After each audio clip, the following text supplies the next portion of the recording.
as opposed to moving the ball forward, right? Achieving your goals, making your number, that type of thing.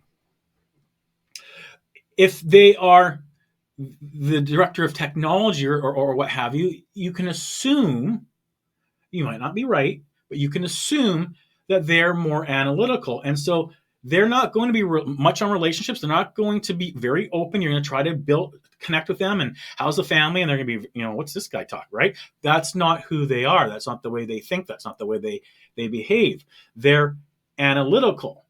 They're thinkers. So they're the fewer percentage that I really had a hard time selling to when I first started, because they're the ones that would ask me, what's the airflow?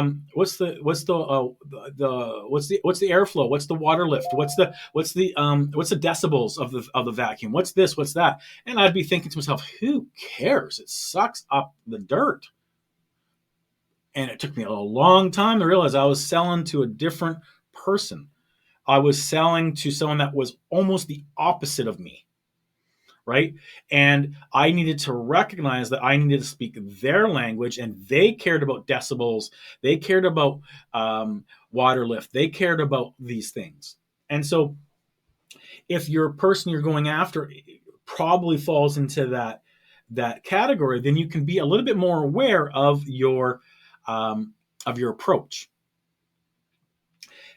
Having said it, if someone is more on the director, they're going to be, you're. I've heard it said that the top 5% of wealthy people are director personalities. I don't know if that's completely true, but a lot of them are, and the reason being is they're not relationship focused. They piss people off. They have no respect for structures and status quos and what have you. You hear things of Stephen Jobs, parking in the handicap spot because he didn't have right, these type of things. Other people be offended by that, right? So with that person, you got to do a little bit more research, because just because they're the CEO doesn't mean that's the personality. But you got to do some research. It's a little bit harder to figure out them. However, if they have that CEO role, or they have that C-suite role and title to them, then they're going to still be somewhat very short and to the point, right? They're busy. They carry many different things. And we're going to get into how we can speak their language a little bit in coming